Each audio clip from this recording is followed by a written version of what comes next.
안녕하세요. 김건우 목사입니다. 3월 9일 수요일 아침입니다. 계속해서 레위기를 묵상하고 있는데요. 오늘은 3장에서 7장까지를 묵상하려고 합니다. 1장에서 7장은 5가지 제사를 다루고 있는데요. 1, 2장은 번제와 소제를, 3장부터는 화목제, 속죄제, 속건제가 다루어집니다. 그런데 레위기를 읽다 보면 화제, 거제, 요제, 전제와 같은 또 다른 제사가 등장해서 아니 분명 5가지 제사라고 했는데 이건 또 뭐지? 헷갈리게 만듭니다. 간단히 설명드리자면 화제, 거제, 요제, 전제는 제사를 드리는 방법에 따른 분류입니다. 화제는 불로 태우는 제사, 거제는 제물을 높이 들었다가 내려놓는 제사, 요제는 제물을 들고 위아래 앞뒤로 흔드는 제사, 전제는 제물 위에 포도주를 붓는 제사죠. 그러므로 번제, 소제, 화목제, 속죄제, 속건제 이 5가지 제사가 화제, 거제, 요제, 전제와 같은 여러 가지 방식으로 드려졌다. 이렇게 이해하면 되겠습니다. 화목제는 3장과 7장에서 다루어집니다. Peace offering 또는 Fellowship offering으로 번역되는데요. 하나님과 이스라엘 백성 사이에 화목과 평화가 이루어졌음을 감사하고 찬양하는 제사입니다. 회복된 관계를 감사하며 즐거운 교제를 누리는 복되고 은혜로운 축제요 잔치였습니다. 7장 11절 이하의 말씀에 의하면 화목제는 크게 3가지로 나누어지는데요. 감사할 일이 있을 때 드리는 감사제, 서원에 따라 드리는 서원제, 특별한 이유는 없지만 자원하여 드리는 자원제입니다. 번제와 화목제는 자주 한 쌍으로 함께 등장하지만 그 목적과 의식이 다릅니다. 번제와의 가장 큰 차이점은 제물을 온전히 태워 오직 하나님께 드리는 번제와는 달리 화목제는 일부는 태우고 일부는 제사장과 예배자가 함께 먹는다는 사실입니다. 때문에 화목제의 제물은 소와 양과 염소로 제한되죠. 왜냐하면 화목제 의식에 있어서 제사장과 예배자가 함께 제물을 먹는 것은 굉장히 중요한 부분인데 비둘기는 나누어 먹을 만한 분량이 되지 않았기 때문입니다. 번제는 순놈만 드릴 수 있었지만 화목제의 경우에는 흠이 없다면 암놈도 가능했고 22장 23절 말씀에 의하면 자원제에 한해서는 흠이 있는 짐승도 허용되었습니다. 레위기의 제물들은 더 거룩하고 덜 거룩한 것이 있는데요. 어떤 제물은 더 거룩하고 어떤 제물은 덜 거룩하다는 의미가 아니라 그 제물이 누구에게 주어지느냐에 따라 결정된 분류입니다. 때문에 제물 전체를 온전히 불살라 오직 하나님께만 바쳐지는 번제의 제물은 가장 거룩하고 일부는 제사장의 몫이 되는 소제의 제물이 그 다음으로 거룩하고 일부는 태워 하나님께 바쳐지고 나머지는 제사장과 예배자가 함께 먹는 화목제의 제물이 가장 덜 거룩한 것이라고 이해해도 큰 무리는 없을 것 같습니다. 화목제는 몇 가지 교훈을 주고 있습니다. 첫째로 하나님은 우리와 함께하기 원하시고 교제하기 원하신다는 사실입니다. 인간은 하나님을 거절하고 떠나버린 배은망덕한 죄인이지만 하나님은 화목제를 제정하여 교제할 수 있는 길을 열어주심으로 인간을 향한 자신의 사랑을 보여주셨습니다. 둘째로 죄인인 인간은 화목 제물이 되신 예수 그리스도로 말미암아 하나님과 영원히 화목할 수 있고 날마다 교제하고 동행할 수 있다는 사실입니다. 히브리서 10장 11절 제사장마다 매일 서서 섬기며 자주 같은 제사를 드리되 이 제사는 언제나 죄를 없게 하지 못하거니와 오직 그리스도는 죄를 위하여 한 영원한 제사를 드리시고 하나님 우편에 앉으사 요한일서 2장 2절 그는 우리 죄를 위한 화목 제물이니 우리만 위할 뿐 아니오 온 세상의 죄를 위하심이라. 때문에 우리는 반복해서 화목제를 드리지 않아도 됩니다. 그리스도로 말미암아 언제든지 지성소로 들어가 주님과 교제하고 동행할 수 있게 되었기 때문입니다.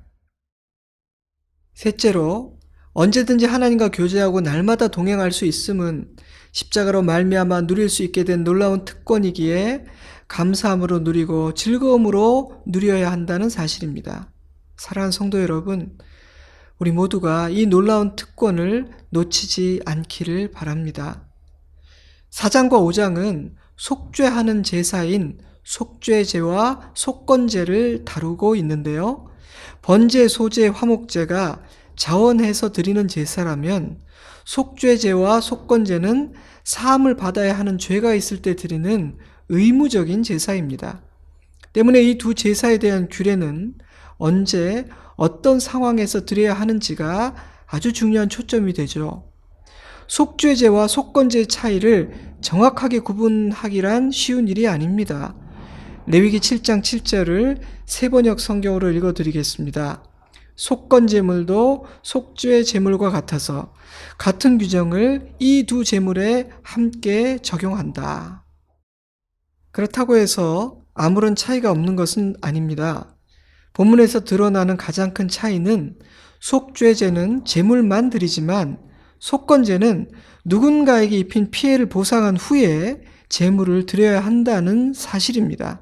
때문에 속죄제의 핵심은 하나님 앞에 범한 죄이고 속건제의 핵심은 이웃에게 입힌 피해라고 이해되기도 합니다. 반론이 전혀 없는 것은 아니지만 일반적으로 속죄제는 의도하지 않은 우발적인 죄에 대한 속죄의 제사로 이해되고 있습니다. 속죄제는 제사장의 속죄제, 이스라엘 온 회중, 즉 공동체의 속죄제, 족장, 즉 지도자의 속죄제, 일반 백성 개인이 드리는 속죄제, 이렇게 나뉘어서 설명이 되고요. 5장 1절에서 6절에서는 속죄제가 필요한 죄들의 목록이 나열되고 있습니다. 부자든 가난한 자든 그 죄가 크든 작든 지위가 높든 낮든 죄사함의 길은 열려 있었습니다. 하지만 영향력이 큰 위치에 있는 자일수록 속죄제의 규정은 더 엄격했고 더 값진 제물이 요구되었다는 사실은 의미심장합니다. 특권과 영향력이 크면 클수록 누리는 것이 많을수록 책임도 더 큰 것입니다. 5장 7절 이하는 가난한 자들이 드리는 속죄제, 5장 11절 이하는 더 가난한 극빈자들이 드리는 속죄제에 대한 규정인데요. 죄의 경중이 아니라 그들의 형편에 따라 제물을 정하게 하셨다는 사실은 참 감동적입니다. 가난한 과부의 두 렙돈처럼 진정성만 담겨 있으면 되었던 것이죠. 우리 하나님은 참으로 섬세하시고 유연하고 융통성이 있으시며 사랑과 긍휼로 충만하신 분이심을 새삼 깨닫게 됩니다. 그러나 동시에 죄에 대해서는 단호하신 거룩하신 하나님이심도 잊어서는 안 됩니다. 죄를 범한 자는 반드시 속죄제를 드려야 했습니다. 가난하다 해도 그들의 형편에 맞는 희생 제물을 드려야 했죠. 예외는 없었습니다. 죄 문제에 대해서는 말입니다. 5장 1절에서 6절은 속죄제가 필요한 죄에 대해 기록하고 있는데요. 저주하는 소리를 듣고도 증인이 되어 알리지 않은 경우나 함부로 맹세하고 함부로 말한 경우도 속죄제가 필요한 죄가 된다는 사실은 참으로 의미심장합니다. 증인이 되지 않는 것은 죄입니다. 보호받아야 할 사람을 보호하지 않는 것이며 악한 일을, 남을 함부로 저주하는 일을 허용하는 것이기 때문입니다. 또한 듣는 것과 말하는 것을 주님께서 얼마나 중요하게 여기시는지도 깨닫게 됩니다. 그러니 나의 귀와 입을 위한 속죄제가 자주 필요하겠죠. 우리의 귀와 입은 쉽게 더러워지고 부지 중에 악을 행하기 때문입니다. 사랑하는 여러분, 죄에 대한 하나님의 기준은 사람의 것과는 다릅니다. 그러니 부지 중에 하나님께서 악하다 하신 일을 행하지 않도록 주의해야겠습니다. 속죄죄를 드리려면 깨달아야 합니다. 자신이 하나님 앞에서 죄를 지었음을 깨닫지 못한다면 속죄죄를 드리지도 않을 테니까요. 주님과 가까이 할수록 주님 안에 거할수록 잘 깨닫게 되고 죄와 점점 멀어지게 됩니다. 주님과 멀어지면 멀어질수록 그의 영은 둔감해지고 그 눈은 어두워지게 됩니다. 그러니 말씀과 기도의 삶은 중요할 것입니다. 하지만 목사님, 죄를 깨달으며 산다는 것은 불편하고 피곤한 삶이 아닐까요? 그렇지 않습니다. 죄를 깨닫지 못하면 죄의 짐을 지고 살게 됩니다. 죄의 종이 되게 됩니다. 그리고 사단이 쉽게 틈타 더 깊은 죄에 빠지게 되죠. 그 종착점은 망하는 것입니다. 그러므로 나의 영안을 밝혀주셔서 깨닫게 하여 주시기를 우리는 기도해야 합니다. 그때 우리는 죄의 속박으로부터 풀려나 자유함을 얻게 되고 기쁨과 평안을 누릴 수 있게 됩니다. 주님과 화목을 누리게 되는 것이죠. 그러니 깨닫는 은혜 주시기를 구하는 것은 지혜입니다. 5가지 제사 중 마지막 제사인 속건제의 초점은 하나님과 이웃에게 끼친 피해를 보상하고 잘못된 것을 바로잡는 것입니다. 속건제는 크게 2가지 경우로 분류되는데요. 첫째로 본의 아니게 실수로 하나님께 바쳐진 거룩한 성물을 범한 경우입니다. 여호와의 성물에는 2가지가 있는데 성소의 비품과 성소에 바쳐진 봉헌물입니다. 마땅히 하나님께 드려야 할 것을 떼어 드리지 않은 경우도 속건제를 드려야 하는 죄에 해당했습니다. 여호와의 성물과 관련된 죄를 범했을 경우 제사를 통해 용서를 구하기 전에 피해액의 20%를 더하여 제사장에게 보상해야 합니다. 속건제의 제물은 오직 한 가지 숫양으로 제한되어 있었습니다. 신분의 귀천, 경제적 여건에 관계없이 같은 제물을 드려야 했죠. 이러한 죄를 범하지 말라는 엄중한 경고의 의미가 담겨 있다고 생각합니다. 둘째로 이웃의 재산권을 침해했을 경우인데요. 누군가의 재산에 피해를 준 사람은 손해를 끼친 금액의 20%를 더하여 보상한 후 속건제를 드려야 했습니다. 담보로 받은 물건을 속이거나 도둑질을 한 경우도 해당되지만 남이 잃어버린 물건을 줍고도 돌려주지 않은 경우도 포함되고요. 거짓 증언을 한 죄도 포함된다는 사실은 참 인상적입니다. 내 이웃에 대해 거짓으로 증언하지 말라가 10계명 중 9번째 계명임을 생각한다면 주님께서 거짓 증언을 얼마나 큰 죄로 여기시는지를 깨달을 수 있을 것입니다. 오늘날 거짓 증언은 우습게 여겨지는 경향이 있습니다. 그러나 하나님 앞에서는 결코 그렇지 않다는 사실을 진지하게 되새겨야 하겠습니다. 레위기는 한 사람에게 죄를 진 것을 빚을 진 것으로 묘사합니다. 반드시 갚아야 한다는 뜻이죠. 세례요한이 선포한 회개에 합당한 열매를 맺어야 한다는 말씀과 일맥상통합니다. 또한 사람에게 죄를 짓는 것은 하나님께 범죄한 것이라고 말합니다. 사람을 공격하고 아프게 하고 손해를 끼치는 일은 하나님을 거역하는 죄가 된다는 뜻입니다. 물질적인 피해뿐 아니라 정신적인 피해도 고려하신다는 사실도 인상적입니다. 거짓 맹세와 거짓 증언들은 단지 물질적인 피해 그 이상의 아픔을 주는 죄이기 때문입니다. 잠언에는 비방과 중상모략이 어리석은 자의 행동이며 악한 일이라는 권면이 가득합니다. 속건제는 하나님 사랑은 이웃 사랑과 밀접하게 연결되어 있다는 사실을 가르쳐줍니다. 한 율법 교사가 예수님께 무엇을 하여야 영생을 얻을 수 있는지를 물었을 때 예수님은 율법은 무엇라 말하느냐 되물으셨죠. 그는 이렇게 대답합니다. 누가복음 10장 27절 내 마음을 다하며 목숨을 다하며 힘을 다하며 뜻을 다하여 주 너의 하나님을 사랑하고 또한 내 이웃을 내 자신같이 사랑하라 하였나이다. 예수께서 이르시되 내 대답이 옳도다. 이를 행하라. 그러면 살리라. 제자들과 마지막 만찬하실 그날 밤 예수님은 제자들에게 이렇게 말씀하셨습니다. 요한복음 13장 34절 새 계명을 너희에게 주노니 서로 사랑하라. 내가 너희를 사랑한 것 같이 너희도 서로 사랑하라. 주님은 속건제라는 제사를 통해 이웃을 사랑하는 일을 가르치신 것입니다.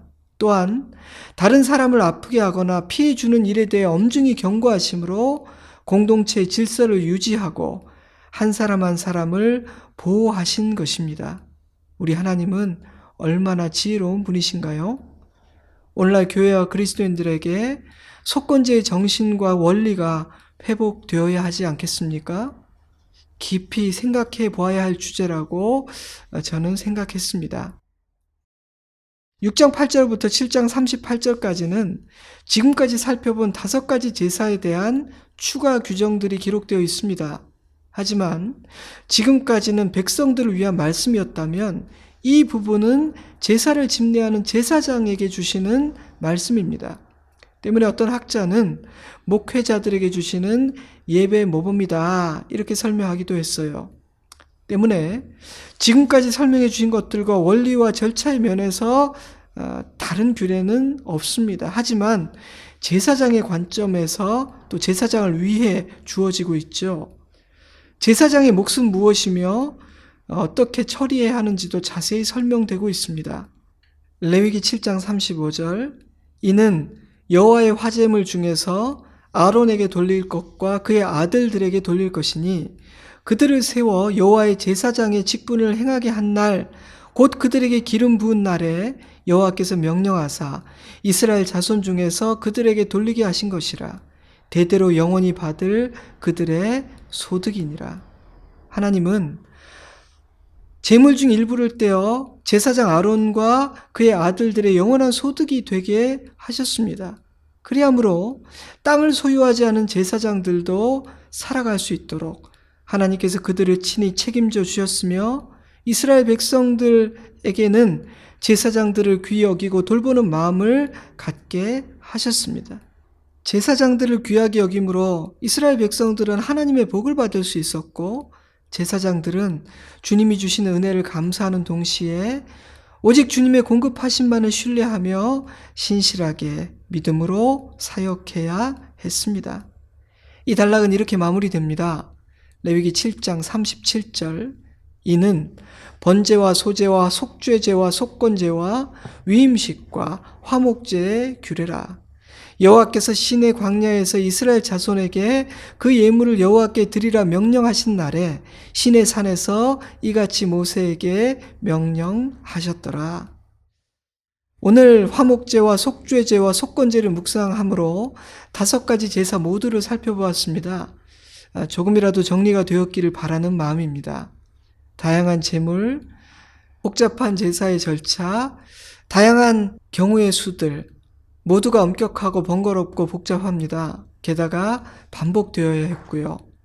그러나 그러한 희생제사 없이는 거룩하신 하나님 앞에 나아갈 수가 없었습니다. 때문에 이스라엘 백성들은 제사를 드릴 때마다 내가 죄인이라는 사실과 죄의 심각성을 인식했을 것입니다. 더불어 그들을 구원해 주실 메시아를 더 간절히 사모하게 되었을 거예요. 그분이 오신다면 더 이상 이런 제사가 필요하지 않을 테니까요. 히브리서의 몇 구절을 읽어드리겠습니다. 7장 27절 그는 저 대제사장들이 먼저 자기 죄를 위하고 다음에 백성의 죄를 위하여 날마다 제사 드리는 것과 같이 할 필요가 없으니 이는 그가 단번에 자기를 드려 이루셨습니다. 히브리서 9장 13절 염소와 황소의 피와 및 암송아지의 죄를 부정한 자에게 뿌려 그 육체를 정결하게 하여 거룩하게 하거든 하물며 영원하신 성령으로 말미암아 흠없는 자기를 하나님께 드린 그리스도의 피가 어찌 너희 양심을 죽은 행실에서 깨끗하게 하고 살아계신 하나님을 섬기게 하지 못하겠느냐. 레위기 묵상을 통해 예수 그리스도로 말미암아 누릴 수 있게 된 놀라운 자유와 특권들이 더 귀하게 여겨질 수 있기를 바랍니다. 그래서 그 은혜 안에서 살고 싶다, 그 은혜를 누리며 살고 싶다는 간절한 소원이 생겼으면 좋겠습니다. 오늘은 십자가를 찬양하고 감사하는 시간을 가져보면 어떨까요?